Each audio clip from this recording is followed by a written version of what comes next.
And we've got to have the strongest military in the world, and we occasionally have to twist the arms of countries that wouldn't do what we need them to do. Nosotros podemos fijar una fecha en que el petróleo comienza a ser una materia apetecible de las grandes potencias. Podemos fijar 1911, cuando Winston Churchill, primer Lord del Almirantazgo británico, ordenó que todos los buques de la Armada Imperial pasaran de carbón a diésel. Y Venezuela se incorporó a esa danza del petróleo con fines estratégicos, porque su petróleo fue explotado por compañías de los dos grandes imperios de la época, tanto el imperio moribundo como el naciente, Inglaterra y luego Estados Unidos. Y desde 1925 hasta 1961-62, la mayor cantidad de petróleo exportado del mundo salía de Venezuela. No Venezuela, sino las compañías petroleras instaladas en Venezuela eran los mayores exportadores de petróleo del mundo. Cuando se funda la OPEP en 1960, Venezuela producía más petróleo que todos sus otros miembros. En el 60 producíamos el doble de lo que producía Arabia Saudita. Y la importancia geopolítica que determinó aquí golpes de Estado, invasiones, amenazas. Guerra. Inglaterra y Alemania atacaron a Venezuela al amanecer. La Guaira, 9 de diciembre de 1902. 15 vapores de guerra alemanes e ingleses invadieron aguas venezolanas y apresaron 6 barcos de guerra venezolanos. Las fuerzas inglesas y alemanas están desembarcando en La Guaira. Están ocupando Maiquetía y Macuto. El presidente Cipriano Castro llama a las armas. La planta insolente del extranjero ha profanado el sagrado suelo de la patria. Denuncia la proclama del presidente de la República, Cipriano Castro. Amanecer del 9 de diciembre de 1902, La Guaira. El motivo supuesto de esta agresión fue que Venezuela no había podido pagar la deuda externa, una deuda externa que venía pues desde cuando éramos colonia de España. Cuando Castro llega al poder viene con un proyecto de país que no existía, que no existió en todos los gobiernos, en todos los presidentes del siglo XIX venezolano. Él llega con una firme decisión de centralizar el poder mediante la administración, mediante un ejército fuerte que solo siga los intereses del Estado. Te llegaba información de que nos querían bloquear, de que era bueno para salir de un gobierno despótico, tirano, que era como lo hacían ver a Castro en el extranjero, te lo hacían ver como un analfabeta, también por su estatura, por su color de piel. Vemos en periódicos, en revistas francesas, cómo a través de la caricatura mundial se comenzó a ridicularizar a nuestro presidente. Las transnacionales comienzan a inyectar dinero para sacar a Castro del poder. ¿Qué pasa? Una vez que no pueden por esta vía, mediante levantamientos en el territorio nacional, vienen con una segunda fase que fue el bloqueo a las costas venezolanas. Estados Unidos habla con Alemania e Inglaterra y le dice que ellos van a permitir el bloqueo, un bloqueo pacífico, pero que no debe haber agresión y menos que ellos quieran apoderarse de territorio venezolano. A partir del 13 de diciembre, Alemania comienza a bombardear Puerto Cabello, después bombardea Maracaibo, y al momento de estos bombardeos, Estados Unidos interviene y obliga a Alemania a que se siente con él. Todo eso hizo que el gobierno fuera perdiendo credibilidad, hasta que, fíjense, en 1905, Castro toma el poder de la comunicación en Venezuela, no le renueva la concesión al cable francés. Eso hace pues que Francia esté más molesta y rompa relaciones con Venezuela. 1904. El presidente Cipriano Castro decreta la expropiación de la transnacional New York and Bermúdez Company, que desde 1885 exportaba asfalto prácticamente sin pagar impuestos. A Cipriano Castro lo derrocaron los gringos, lo derrocó el petróleo. Estados Unidos en este contexto muestra que a partir de este conflicto ellos son los que van a tener el control en este territorio de que Venezuela fuera el patio trasero de Estados Unidos.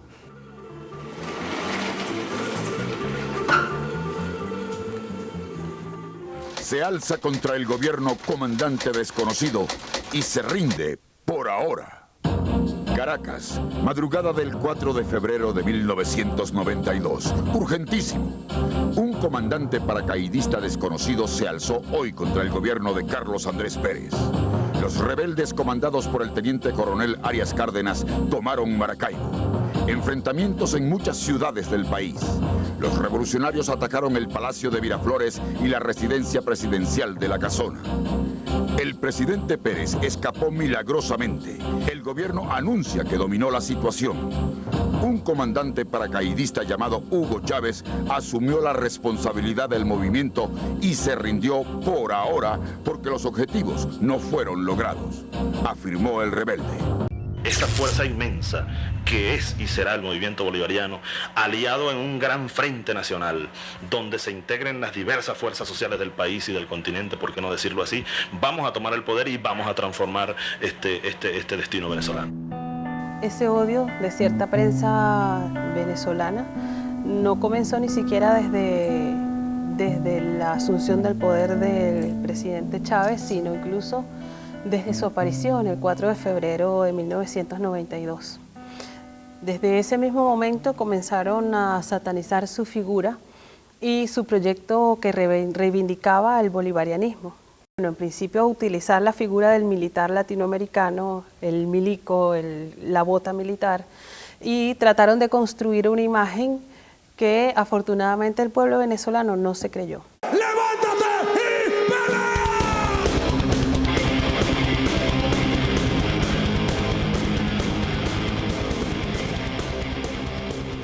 Jamás pudieron tragar la llegada del comandante Chávez. Primero porque era negro, sambo, no tenía un grado, un diplomado, ni formaba parte de la burguesía. Ya por ahí no les caía bien Chávez. El pueblo invisible lo visibilizó, los pobres, el 80% cuando llega Chávez era pobre, el 40% era prácticamente una pobreza extrema. Él le dio voz, le dio voto y le dio poder al pueblo. Eso ya era algo que no se podía tragar. Como en todo el mundo, los dueños de los medios en Venezuela son los quienes manejan el poder económico. Poder que ha perdido privilegios porque eran ellos quienes decidían, por ejemplo, quién era el presidente de PDVSA. Eran ellos quien decidía quién era el presidente del Banco Central de Venezuela o el ministro de Relaciones Exteriores. El presidente Chávez siempre contaba una anécdota que apenas asumió el poder fue llamado por los dueños de estos medios para reunirse y discutir sobre el nuevo gabinete. Y bueno, Chávez dijo que no, que les había dado un parado y ahí comenzó la guerra mediática, digamos, con más fuerza. Aquí pensaban seguir. Esa burguesía parásita se apropió durante 100 años de la mayor parte del ingreso petrolero nacional. Parásita. Era un saqueo al país. Llegó la revolución y mandó a parar. Queremos dar la autoridad a bordo de este ministerio con el destino para el aeropuerto internacional Maracaibo. Por estar listo para el despegue.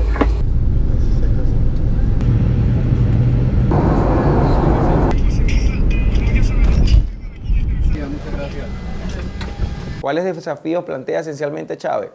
Primero, el rescate de la idea de soberanía, es decir, la decisión del Estado y quien dirige la política exterior del Estado, que es el presidente Chávez, por rango constitucional, definir una política que corresponde a los intereses de la nación. Segundo, y que no menos importante porque la coloca en segundo lugar, esa política de soberanía está construida sobre otro concepto muy importante, independencia. Y tercero, y no por eso tampoco menos importante, es que esa política de soberanía e independencia tiene un correlato específico, manejo y administración de recursos naturales. Ante el choque de esa doctrina con los intereses estratégicos de Estados Unidos, por supuesto, en términos del control de los recursos naturales, en términos de dependencia, se produce una escalada de acciones de los Estados Unidos destinado a desestabilizar a Chávez. Por eso que es interesante a veces en estas discusiones, cuando dicen, bueno, es que los Estados Unidos en los últimos años es que ha tenido una política agresiva hacia Venezuela. No, desde 1999-2000 es una política consecuente, que tiene que ver con una actitud muy grosera, muy prepotente, y bastante paranoica incluso por parte de los Estados Unidos hacia Venezuela. Obviously, Venezuela is important because they're the third largest supplier of petroleum. I would say that Mr. Chavez, and the State Department may say this, probably doesn't have the interest of the United States. Todos fueron derrocados. Cipriano Castro, después Isaías Medina, después Carlos Delgado, antes de él Rómulo Gallegos, un gran escritor, y yo, derrocado. Y la causa fundamental, el petróleo.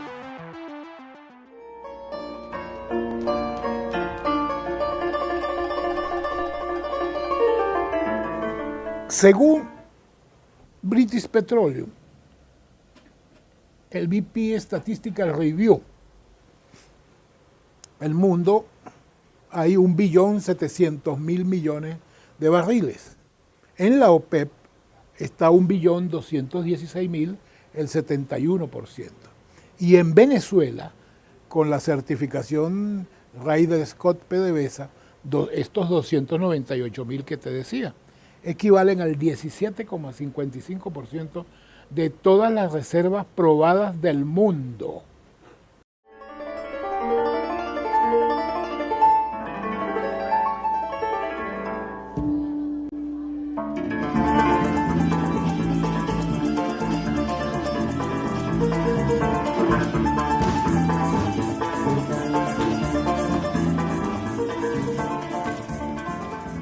Pero el Servicio Geológico de los Estados Unidos saca una cuenta que da que nosotros somos el 28% de las reservas probadas del mundo. O sea, más de la cuarta parte del petróleo del mundo probado que se puede recuperar está en Venezuela. De eso, solo tenemos desarrollado un 4%. Aquí hay yacimientos muy, muy viejos que todavía producen 500.000 de barriles diarios. Yacimientos descubiertos en 1925, en el 56, en el 30, en el 13, en el 55, en el 57. Nosotros tenemos petróleo suficiente para producir en esos campos, sin contar la faja, unos 80 años produciendo 3 millones de barriles diarios.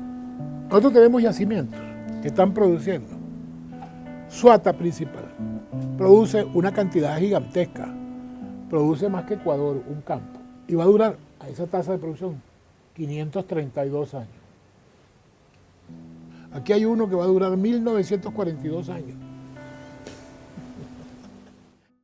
Salud amigos, tripulantes de nuestra querida, contaminada y única nave espacial.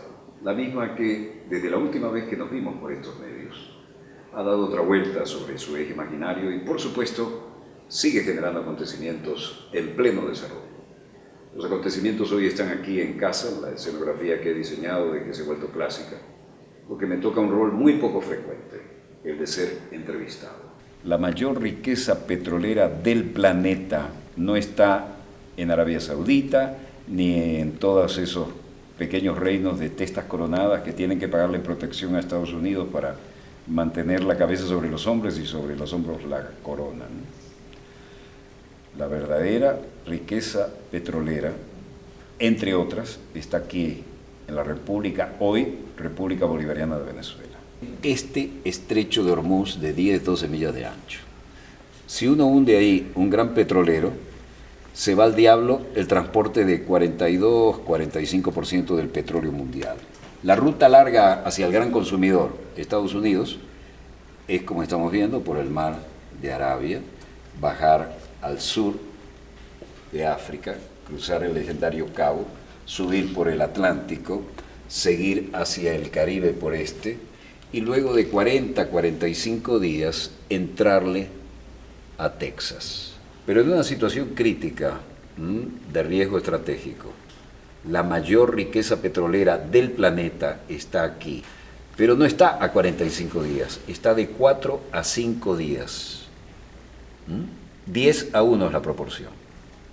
Por lo tanto, que nosotros hayamos nacionalizado soberanamente nuestras riquezas petroleras ha generado una enorme reverberancia en el sismógrafo de Washington y del Pentágono. Además, los gringos pidieron, los yanquis, ¿no? Pidieron que aceptáramos bases de ellos en el territorio nacional. Hubiera ocurrido en la Cuarta República, pero con el comandante eterno Hugo Chávez Frías se les dijo no, absolutamente no. Y entonces los hermanos, entre comillas, de la patria grande colombianos, se bajaron los pantalones 7 veces al mejor estilo del traidor Santander, con 7 bases gringas. Ahora, ¿qué pasa? Aclaremos que Venezuela no solo tiene petróleo, ¿no? Tiene minerales raros, de los que no se habla, tiene biodiversidad, que es el presente futuro, y tiene algo que probablemente justifique las guerras del futuro: agua, enorme cantidad de agua. Y desde el día que Maduro toma la presidencia, esto no ha parado, esto ha sido un golpe continuado. De hecho, cuando él gana las elecciones, no las reconoce la oposición. A esta oposición totalmente apátrida, que funciona como un ejército de ocupación, comprando conciencias con dólares financiados por los Estados Unidos, ya sin careta, ya de frente, ya el apoyo de norteamericanos es frontal. Y bueno, todo esto nos ha embullido en esta locura que tenemos ahora en Venezuela, nunca antes vista. Esto ha sido inyectado, esto ha sido creado por estas mentes sucias, porque ustedes, por favor, vean la diferencia.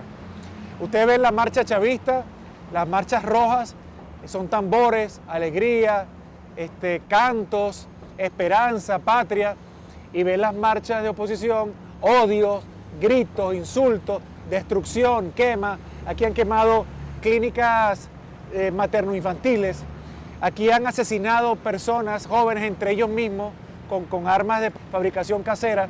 Aquí han quemado, nada más en la noche de ayer, por ejemplo, para decirles algo, quemaron 51 autobuses de primera que son para el pueblo, y se suma, ya pasan los 200 autobuses quemados. Han arremetido contra el metro, han arremetido contra liceos, escuelas, han destruido universidades, han llamado directamente a la violencia, han llamado al golpe de Estado, inclusive con mensajes directos a las Fuerzas Armadas, y han comprado jóvenes, haciéndoles creer, les han lavado el cerebro, haciéndoles creer que están en una labor patriótica, y a otros los están pagando, inclusive están pagando a bandas armadas de delincuentes para que creen el caos y actúen, como les dije antes, como un ejército de ocupación.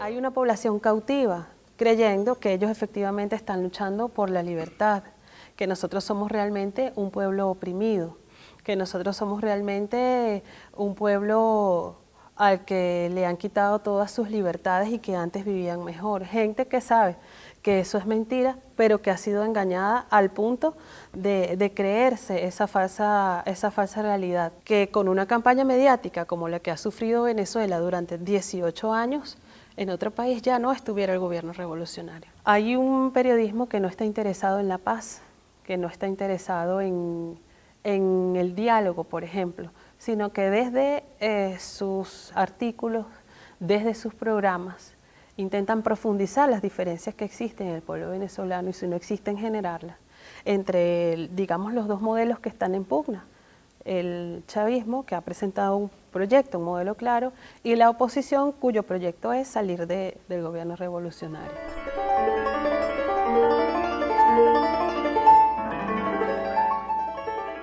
Durante todos estos años se ha construido una imagen sobre Venezuela.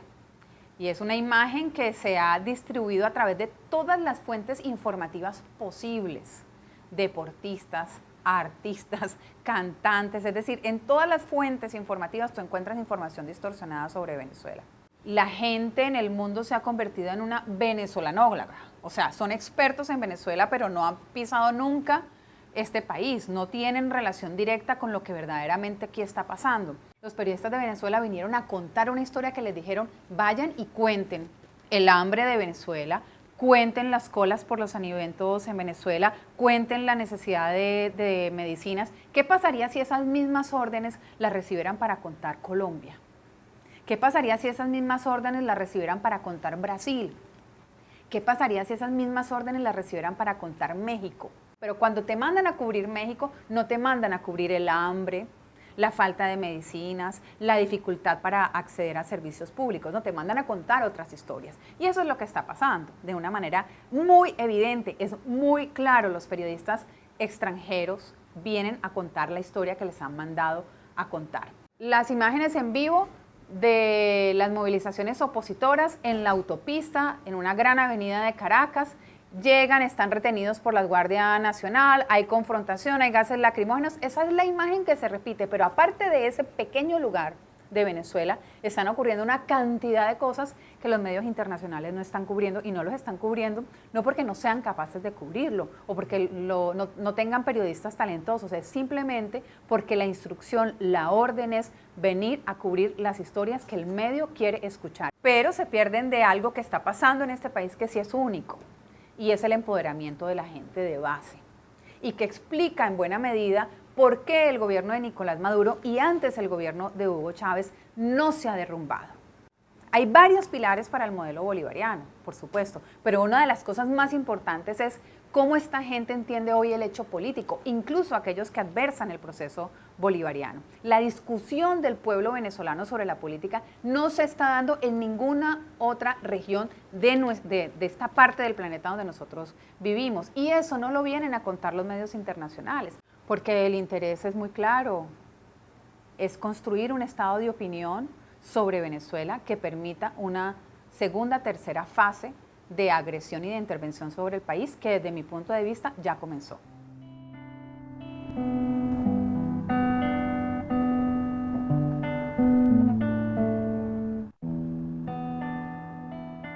¿Por qué la oposición insiste tanto en el tema de la crisis humanitaria? Porque en el derecho internacional humanitario existe la figura de la injerencia humanitaria, es decir, un país que sufra hambrunas, terremotos, catástrofes, se produce toda una oleada de intervención humanitaria. En Venezuela no hay que hacer colas, ni están escaseando las frutas, ni las verduras, ni las hortalizas. Pero sí aquellos productos y además son de alto consumo, pero sí aquellos productos que, siendo de alto consumo, la producción está concentrada en un 80% en no más de 2 o 3 empresas, ¿no?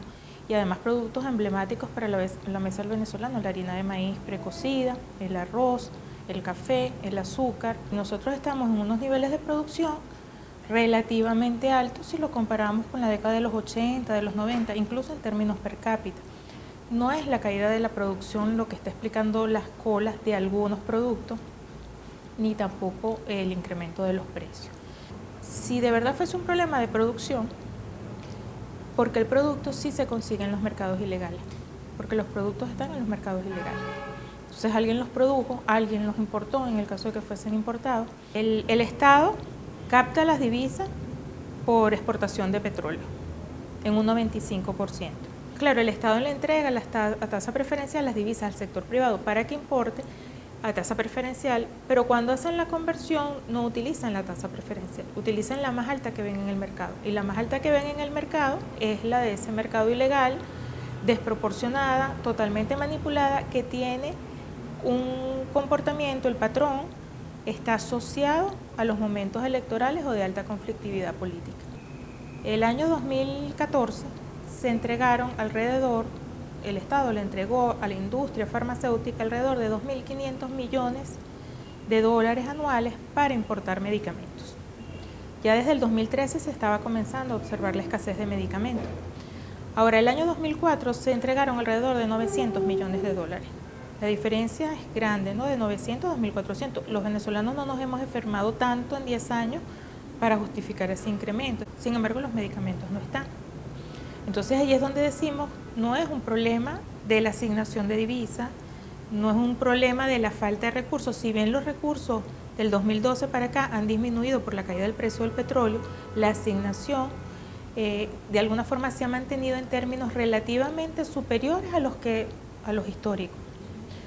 Es decir, no se justifica la escasez por esa vía. Todas estas agresiones económicas, que además son contra el pueblo, no son contra la economía, son contra un pueblo, tienen una intencionalidad política y generar una desestabilización social, mucho malestar, porque hay que ver lo que angustia, ¿verdad? Buscar un medicamento y no conseguirlo, que también, bueno, lo hemos venido diciendo, la guerra económica no está sola, está acompañada de una guerra psicológica y de una guerra comunicacional que la potencian. O sea, se crean los hechos, pero luego se desvía la responsabilidad de los hechos en una campaña comunicacional y psicológica, donde se muestra que la culpa es de un modelo socialista fracasado, cuando más bien son prácticas que han manipulado estos mercados.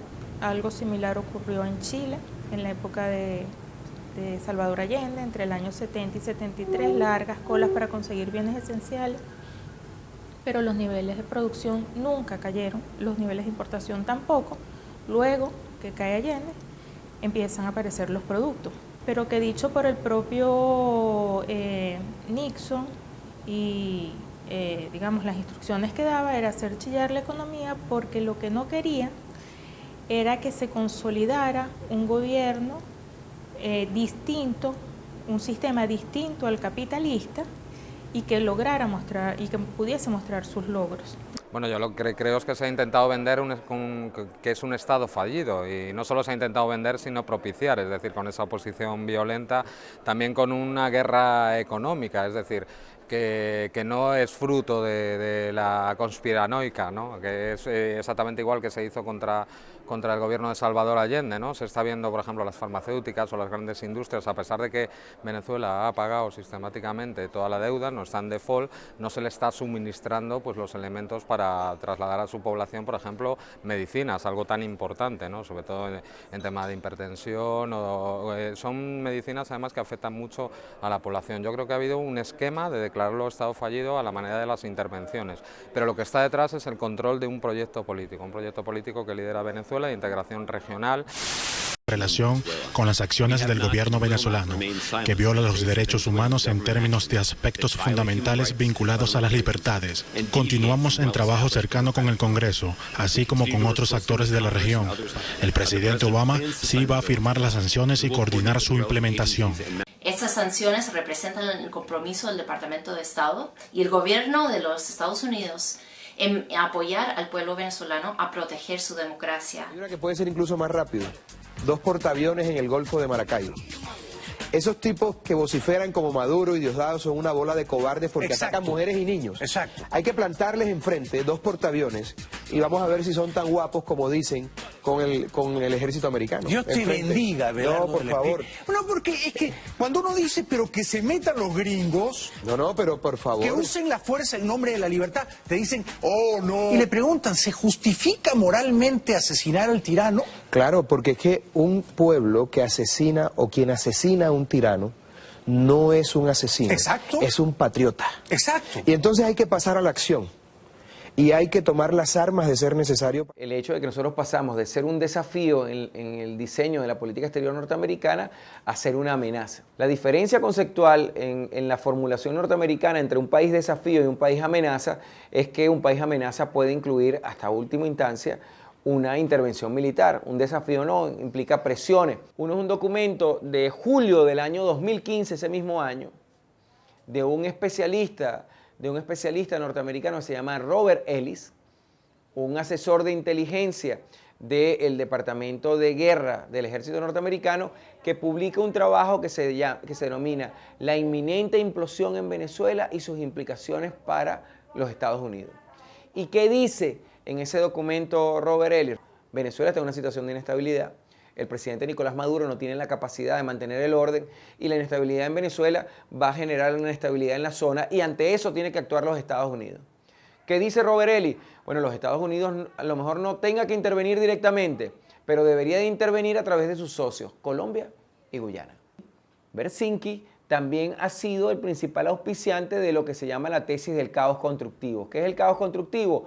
Generar una situación de desequilibrio económico, financiero, social, militar, para producir un reacomodo de un país no amistoso a los intereses norteamericanos o en su defecto, y esto lo quiero subrayar, producir una cesión de su territorio, al estilo de Libia o al estilo de lo que intentan en Irak, con el norte de Irak y los turcos, o con Turquía, o lo que están intentando con Yemen para sacar el oleoducto para permitir el trasvase de los puertos que están sobre el Golfo Pérsico. Y aquí pretende aplicarlo y se pretende aplicar a través de Colombia. Ese último informe que yo te señalo de Robert Ely es contundente. Colombia es clave en esto. No es fortuito entonces la concreción del acuerdo de la OTAN, y saldría mucho más barato si logran la secesión de Maracaibo a Colombia. Ese es el proyecto geopolítico. No puedo derrumbar al gobierno de Chávez o de Nicolás, es la tesis del secesionismo. Es muy sencillo, para explicarlo así. ¿Qué tipo de Estado opera en la frontera colombiana, del lado colombiano? ¿Y qué tipo de Estado opera o funciona o tiene competencias en el territorio venezolano?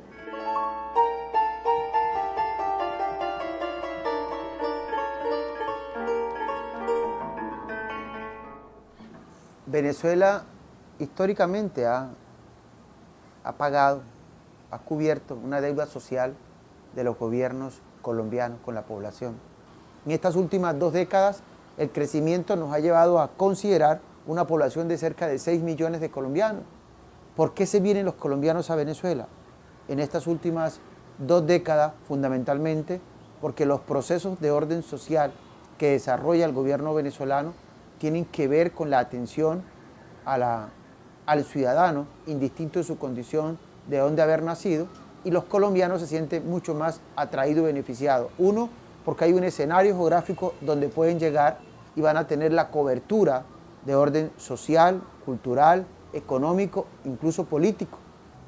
El gobierno colombiano no ha logrado entender la dimensión o no quiere entender la dimensión de lo que significa sostener una franja de colombianos tan importante. Y el gobierno colombiano, que ha asumido el paramilitarismo como una política de Estado, ha sido coautor del proceso de desestabilización que se genera en Venezuela.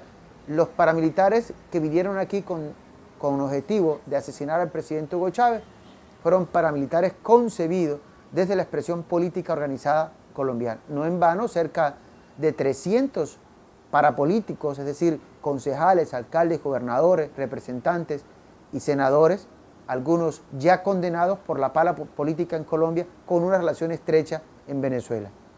Hay paramilitares de origen colombiano en Venezuela, pero también ya hay una fase superior del paramilitarismo inducido desde Colombia con nativos venezolanos. Se asume entonces en la necesidad de ofender, de golpear, de servir de facilitador. ¿Para quiénes? Para que el gobierno estadounidense, el Pentágono, penetre Venezuela y las riquezas que son de este pueblo hermano venezolano las puedan compartir con las transnacionales. Es Colombia la punta de lanza para la penetración hacia el territorio venezolano.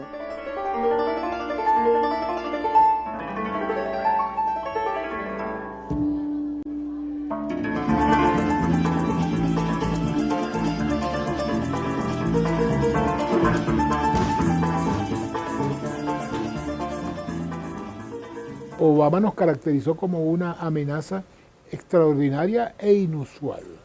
Trump está súper de acuerdo con eso y nos menciona directamente en ese Energy Plan, America First Energy Plan. Ahí menciona Venezuela, Irán, Rusia. Objetivos así de que Las amenazas militares son reales, o sea, no solo está, por ejemplo, en las maniobras militares que se han hecho hace poco con decenas de países, incluso países europeos, delante de las costas venezolanas, como también las declaraciones del almirante de la flota del Pacífico en el Senado, diciendo que Venezuela es un problema de narcotráfico, de terrorismo, etcétera, etcétera. La cosa que me mantiene despierto en la noche con respecto a Venezuela es si hay alguna crisis humanitaria importante, es decir, un colapso de la economía, al punto en que necesiten desesperadamente alimentos, agua y cosas como esas. Y entonces podríamos reaccionar a eso, y lo haríamos. Ahora, cuando no puedes tumbarlo desde adentro y se genera una crisis, entonces humanitariamente, para evitar una crisis humanitaria, para evitar derramamiento de sangre más grandes, para evitar que se extienda esto a países vecinos, aparecen gente de buena voluntad que dice esto es un problema de seguridad hemisférica y hay que actuar ya.